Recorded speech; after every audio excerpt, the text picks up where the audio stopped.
Universe.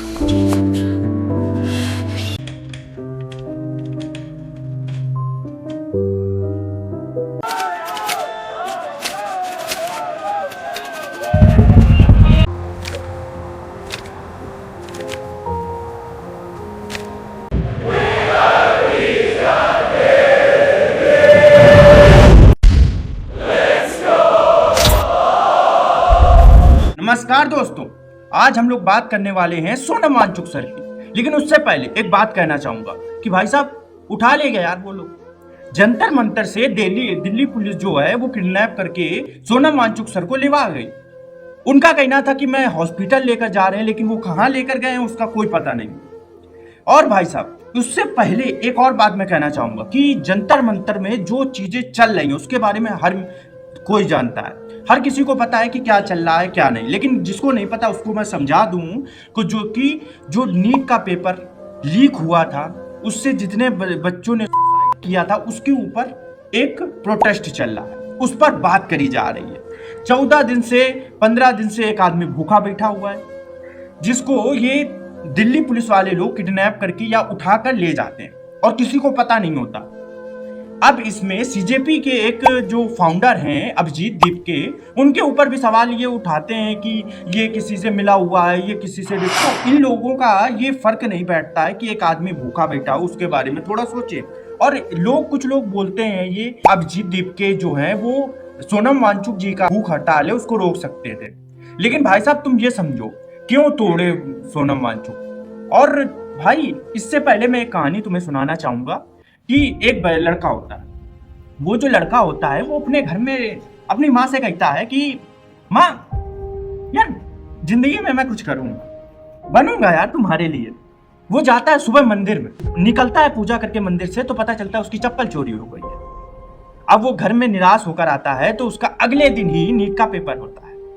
वो NEET का paper देने जाता है और उसके मन में बिल्कुल उत्साहित होकर उसको पता होता है कि हमने 1 साल 1.5 साल मेहनत करी है, हमारा हो जाएगा। उसकी माँ भी उसे आशीर्वाद देती है। फिर उसके बाद होता ये है कि वो पेपर देकर आता है और फिर कुछ दिन बाद वो खुश रहता है, लेकिन कुछ दिन बाद पता चलता है कि पेपर लीक हो चुका है। अब उस लड़के के ऊपर क्या बीतती होगी, मेंटल हेल्थ कैसी होगी, उसके बारे में बाहर का आदमी बात नहीं कर सकता। और इसके बीच में ही कुछ ऐसे रिश्तेदार होते हैं जो तुम्हारे ऊपर ताने मारने आते हैं। उसके साथ भी वही हुआ, ताने मारने आए, उसका माइंडसेट खराब हुआ, फिर उसने गलत कदम उठा लिया। तो इसका मेन मायने कौन रखता है, सरकार या वो जो प्रधान बैठा हुआ है उसका? भाई ये कहानी मैं इसलिए सुना रहा हूं क्योंकि बात यहां पर सोनम वांगचुक सर की हो रही है। उन्होंने बैठकर ये बताया है कि एक इंसान बिना धर्म जाति और इन सब चीजों के लिए भी प्रोटेस्ट कर सकता है। कुछ लोग जो सेकंड पार्टी से हैं वो कहने आए हैं कि सोनम वांगचुक जो सर हैं वो किसी से फंड लिया है या फिर वो चाइना के एजेंट है। कौन है ये सोनम वांगचुक? कौन है ये? एक शिक्षाविद है। कोई शिक्षाविद नहीं है, ये चाइना का एजेंट है। भाई सालों तुम लोगों को बस एक चीज में ध्यान रखना, वो भाई साहब ये प्रधान शिक्षा मंत्री उसका तो दिमाग ही खराब हो रखा है। वो उसके कान में एक चू तक नहीं रह रही है, क्या हो रहा है बच्चों पर क्या बीत रही है। भाई साहब 78 से ज्यादा पेपर लीक हो चुके हैं। भाई साहब इसको पैंपर्स पहनाने की जरूरत है, इसकी मूत नहीं रुक रहा है, ये पेपर लीक रोकेगा आके। भाई मुझे ऐसे इंसान से बहुत ज्यादा दिमाग खराब हो चुका है। अब यहाँ पर बात करी जाए सीजेपी प्रोटेस्ट जो जंतर मंतर में चल रहे हैं कि वहां पर जो चीजें चल रही हैं वो किसी का फंड दिया हुआ है, किसी ने ये किया हुआ है। अभी सोनम वांगचुक सर जो हैं वो अगर पानी के गिलास में पी भी रहे थे तो उनको कह रहे थे कि वो जूस पीने में लगे हुए हैं। ये साले घर में बैठ के 4-4 पूड़ियां लपेटने में लगे हुए हैं, 4 दिन भूखे नहीं रह सकते हैं। ये लोग बताएंगे आके कि भूख का हड़ताल कैसे होती है।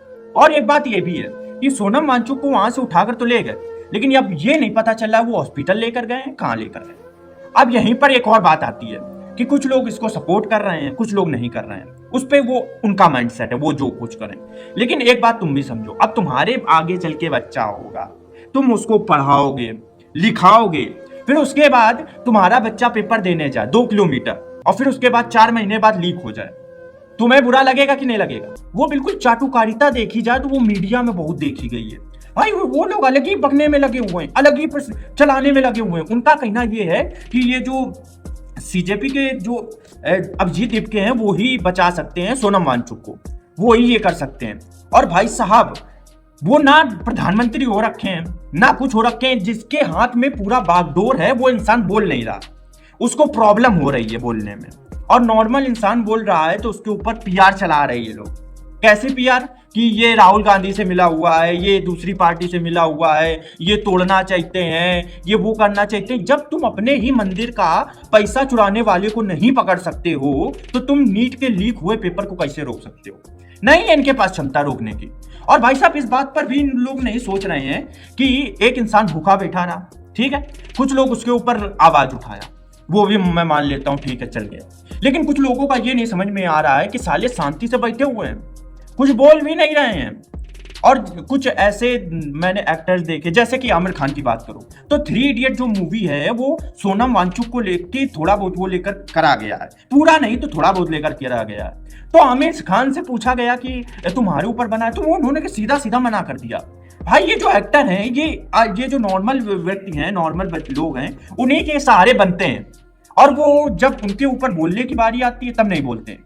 कुछ ऐसे एक्टर भी हैं जो बोलते हैं लेकिन उनके ऊपर आवाज उठाने लगते हैं फालतू की, तो वो भी वहां पर हो जाता है। जैसे सोनाक्षी सिन्हा की बात कर लो, तो उन्होंने एक मुस्लिम इंसान से शादी करी है, तो वो बोल रहा है तो उसके ऊपर भी फालतू बोल दो। मतलब ये लोग चाहते हैं कि एक इंसान जो बोल रहा है वो बोले भी ना, जो हो रहा है होने दो। और एक बात समझो तुम, अब तुम्हारे साथ ये सब हो गया, अब लोगों ने 15 से 20 लोगों ने, स्टूडेंट्स ने, इनको कोई फर्क नहीं पड़ा। जो प्रोटेस्ट चल रहा है उसके ऊपर बोलने वालों पर इनको दर्द हो रहा है। और सबसे मेन बात अगर करी जाए तो इस कॉन्टेक्स्ट को देखकर यही बात समझ में आ रही है कि इनको शर्म नहीं लग रही है। अभी रवि किशन भैया देश की ड्यूटी के लिए निकले थे, वो दूसरी जगह डांस करने लगे जाके, उनकी देश की ड्यूटी ऐसी चल रही है कि समझ में ही नहीं आ रहा, और अलग ही फालतू की बातें फैला रहे हैं। उनको लगता है कि ये बहुत अच्छा कर रहे हैं, और जब देश के ऊपर बोलने की बात आती है तब साले चुपचाप बैठ जाते हैं। इनको कुछ फर्क नहीं पड़ रहा। और कुछ लोग तो ये सोनम वांगचुक जो सर हैं उनके ऊपर उन्होंने करा क्या है? जब तुम जानकारी लोगे, जब तुम्हारे मीम्स से ही नहीं निकल पा रहे हो, तुम्हारे एक सीरियस वीडियो ही पसंद नहीं आते हैं, तुम सीधा कॉमेडी वीडियो में घुस जाते हो जाके, तुम्हें कोई मतलब नहीं है, तो तुम कैसे जान पाओगे कि सोनम वांगचुक ने करा का? कहां से तुम जान पाओगे क्या करा? सोनम वांगचुक सर से वही बात थी कि एक ऐसे मरे हुए इंसान के लिए कर रहे हैं वो लोग जिनको कोई मतलब नहीं है, जो ऐसे एक्टर्स को प्रमोट करते हैं, जो इंसान वो बोलता है कि ब्रो मैं तो दूर ही रखो यार प्रोटेस्ट और ये सारी चीजें को, bro I am artist bro. और आजकल थोड़ा थोड़ा करके कुछ लोग बोल रहे हैं, कुछ यूट्यूबर लोग भी बोल रहे हैं, स्टोरीज लगा रहे हैं इंस्टाग्राम पर, लेकिन इन सब से काम नहीं चलने वाला। अभी वो सोनम वांगचुक को वहां से जंतर मंतर से उठाकर लेकर गए, और अभी अभिजीत देवके पर किसी ने इंक फेंक दी, और वो जब जाने मिला कि जिसने फेंका था वो पहले एक ऐसे इंसान को प्रमोट कर रहा था जिसने एक छोटी सी लड़की का रेप किया था उसने, और है तो वो इंक फेंक कर गई थी। भाई ये क्या चल रहा है यार? मेरा सबसे आखिरी में सिर्फ एक ही बात कहनी है कि एक ऐसा लोकतंत्र बन चुका है अपना भारत कि जहां पर एक नॉर्मल इंसान अपनी बात नहीं बोल सकता, जहां पर एक नॉर्मल इंसान अपनी शिक्षा के बारे में बोल नहीं सकता, जहां पर अगर आप सड़कों उनके बारे में बोलोगे तो उस पर भी नहीं बोल सकते। भाई आप किसी पर नहीं बोल सकते हो, आप बोलोगे बन जाओगे, एंटी नेशनल बन जाओगे, बहुत सारी चीजें आपके ऊपर लगा दी जाएंगी। और सोनम वांगचुक भी वही बन चुके हैं, एंटी नेशनल इन लोगों के लिए बन गए हैं। और भाई आखिरी में यही है कि तुम अब कुछ नहीं होने वाला, और कुछ लोगों को लगेगा कि तुम किसी एक पार्टी के ऊपर बोल रहे ना। भाई मुझे किसी से कोई घंटा मतलब नहीं है, ना बीजेपी से ना किसी और पार्टी से। भाई मेरा मेन मकसद है स्टूडेंट वाली। वो बच्चे इतना मुश्किलों से निकल रहे हैं, तुम उनके बारे में नहीं सोच रहे हो, इनके कान में चू तक नहीं रेंग रही है। साले इतने गधे लोगों को बैठाला गया सीट में कि समझ में नहीं आ रहा। और आखिरी में यही बात है कि भाई जो तुम्हारे मन में हो कमेंट में बता देना, जितना मेरे मन में था मैंने बोल दिया। ठीक है, टाटा बाय बाय, कमेंट कर देना जो तुम्हें। इस देश के सारे सांसद विधायक माधव चौथ अधिकारी गांडू हो तुम लोग भोसड़ी वाले। जल्दी से सोनम वांगचुक का हड़ताल खत्म कराओ, अगर वो मर गया माधव चौथ अगला नंबर मेरा होगा। सब लोग भारतीय जितने हो भोसड़ी वाले पोस्ट डालो, वीडियो बनाओ, और जितने पार्टी का तलवा चाटने वाले हो माधव चौथ, तुम भोसड़ी वाले कुत्ता माधव चौथ, तुम्हारा इलाज हम करेंगे माधव चौथ। वीडियो बनाओ, हड़ताल खत्म होनी चाहिए, जिंदा रहना बहुत जरूरी है इनका।